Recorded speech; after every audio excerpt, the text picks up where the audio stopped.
A'udzubillahiminasyaitonirrajim. Bismillahirrahmanirrahim. Nahmaduhu nusalli wa nusallimu ala rasulihil karim. Amma ba'du.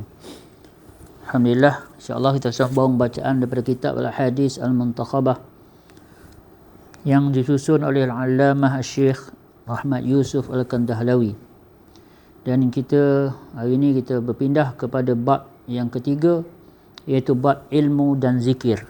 Ilmu dan zikir. Jadi yang pertama, pengarang telah bawa perhatian kita kepada apa itu ilmu. Ilmu iaitu untuk mendapat. Kita kena faham bila kita maksudkan dengan ilmu ini ialah untuk mendapat manfaat secara langsung daripada zat Allah Subhanahu Wa Taala. Kita hendaklah mentaati segala perintah Allah dengan cara yang telah ditunjukkan oleh Nabi sallallahu alaihi wasallam. Jadi untuk kita ni mendapat manfaat secara langsung daripada zat Allah Subhanahu Wa Taala, pertolongan Allah, janji Allah, apa sajalah yang datang daripada Allah Subhanahu Wa Taala, maka kita hendaklah mentaati segala perintah Allah. Kita kena taat segala perintah Allah dengan cara yang telah ditunjukkan oleh Nabi sallallahu alaihi wasallam. Allah kata sembahyang subuh, kita sembahyang subuh, cara tengok macam Nabi SAW bagi tahu. Macam mana solat subuh, 2 rakaat sahaja, solat di masjid berjamaah. Jadi itu maksudnya dengan cara yang ditunjuk oleh Nabi SAW. Dan untuk kita faham dua perkara ni sangat penting. Untuk itu kita mesti mempelajari ilmu agama. Itu maksud dia. Jadi, untuk kita tahu perintah Allah dengan tepat dan cara yang ditunjukkan oleh Nabi sallallahu alaihi wasallam dengan tepat, maka kita mesti mempelajari ilmu agama. Yakni memastikan bahawa dalam keadaan yang tertentu ini, maknanya walaupun apa sahaja keadaan, apakah yang Allah Ta'ala inginkan daripada saya, apa yang Allah mahu dari saya. Itu maksud ilmu. Kita nak tahu dalam setiap masa dan keadaan apa yang Allah mahu daripada kita. Allah nak kita buat apa, Allah nak buat kita macam mana, Allah nak kita, cara Allah Ta'ala nak perintah Allah pada kita pada masa tu apa. Jadi orang yang berilmu ni dia tahu dalam setiap masa dan keadaan apa yang Allah mahu dan cara untuk melaksanakan apa yang Allah mahu daripada kita. Tu maksud dia. Tak guna kalau kita ni ada belajar melangit sekalipun, tapi akhirnya kita tak tahu apa yang Allah Ta'ala nak daripada kita. Banyaklah yang apa Allah Ta'ala nak ni. Contoh kalau dalam akidah, macam mana Allah nak kita ni memahami, mengenali dia. Macam mana kita kena faham apa dia sifat-sifat yang ada pada Allah Ta'ala, supaya kita tidak salah faham, kita tidak salah sifatkan Allah. Nanti kita duk bayang Allah ni macam orang ke, Allah Ta'ala ni macam cahaya ke. Jadi benda ni akidah. Jadi apa yang Allah mahu. Lepas tu kalau dalam bab fiqh kata kita ni kena bersuci. Macam mana Allah Ta'ala mahu kita bersuci? Hadas besar, hadas kecil, contoh.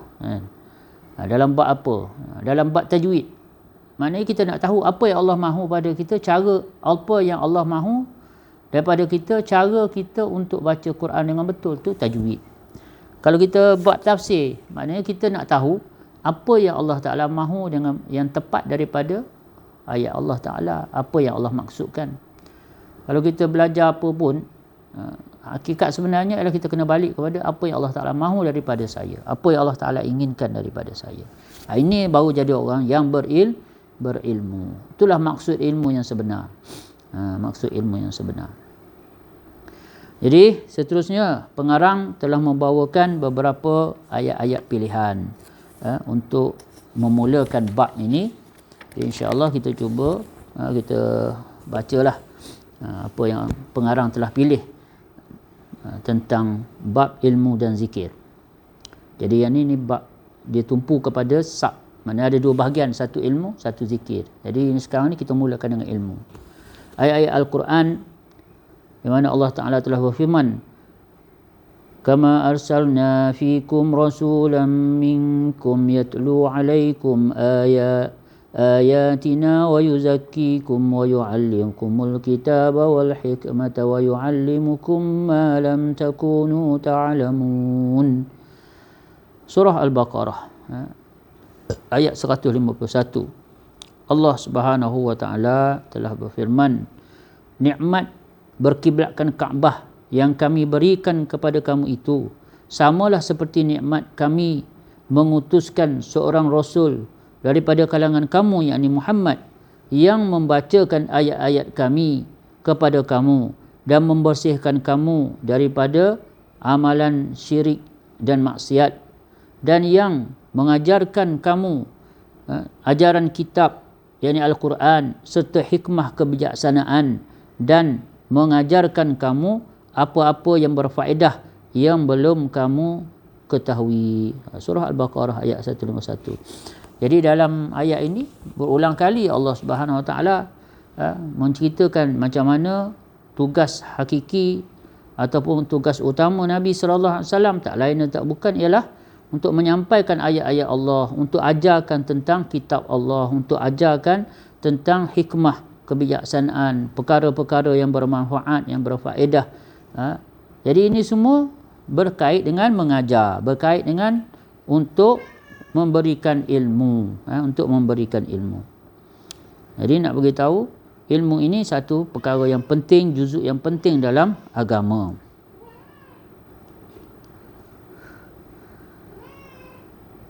Wa anzalallahu 'alaikal kitaba wal hikmata wa 'allamaka ma lam takum ta'lam wa kana fadlullahi 'alaika 'azima. Surah An-Nisa. Allah SWT telah berfirman, maknanya, dan selain itu Allah telah menurunkan kepada kamu kitab, yakni Al-Quran, serta hikmah, yakni pengetahuan yang mendalam, dan telah mengajarkan kamu apa-apa yang kamu tidak mengetahuinya, dan adalah kurniaan Allah yang dilimpahkan kepada kamu itu adalah amatlah besar. Surah An-Nisa ayat 113. Jadi dalam ayat yang dipilih ini pula bagi tahu Al-Quran. Tadi Allah Ta'ala cerita Nabi Muhammad, apa fungsi, apa tugas Nabi Muhammad. Di sini Allah Ta'ala sebut tentang Al-Quran, dan Al-Quran ini tidak ada lain dan tidak bukan ialah untuk ajar kita, untuk bagi tahu kita supaya kita tahu apa perkara yang Allah Ta'ala mahu daripada kita, Allah Subhanahu Wa Ta'ala nak daripada kita, panduan kepada kita. Ini kitab yang mana mengandungi hikmah dalam dia. Jadi ini menunjukkan ilmu ini, ilmu agama itu adalah sangat-sangat penting. Nabi SAW dihantar untuk maksud tu. Al-Quran diturunkan, kitab juga diturunkan untuk maksud supaya kita dapat tahu apa yang sepatutnya kita tahu, dan apa yang paling penting adalah kita nak tahu dalam setiap masa dan keadaan apa yang Allah mahu daripada kita.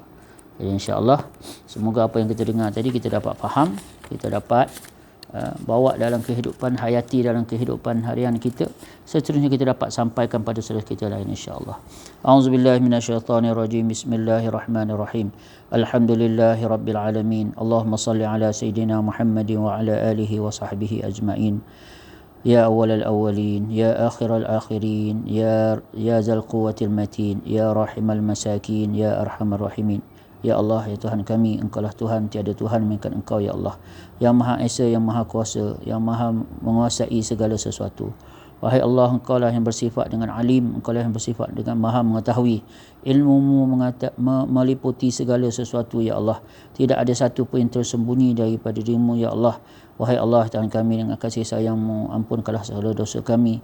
Ya Allah, jadikanlah kami orang-orang yang sentiasa berusaha untuk mentaati perintah-Mu, cara yang telah ditunjuk oleh Nabi Muhammad sallallahu alaihi wasallam.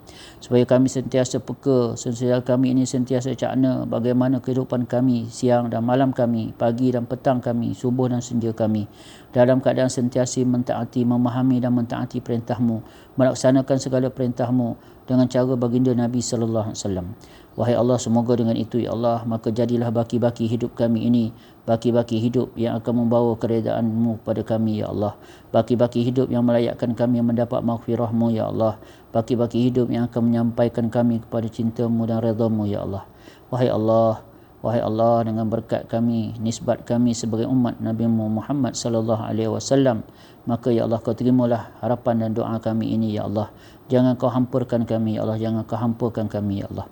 Rabbana atina min ladunka rahmah wa hayyi' lana min amrina rashada. Allahumma inna nas'aluka hubbak wa hubba man yuhibbuk wal 'amal alladhi yuballighuna hubbak.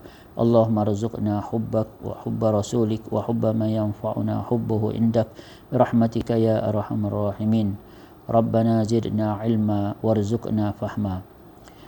Sallallahu ala sayyidina Muhammadin wa ala alihi wa sahbihi wa sallam. Subhana rabbika rabbil izzati amma yasifun wa salamun alal mursalin walhamdulillah.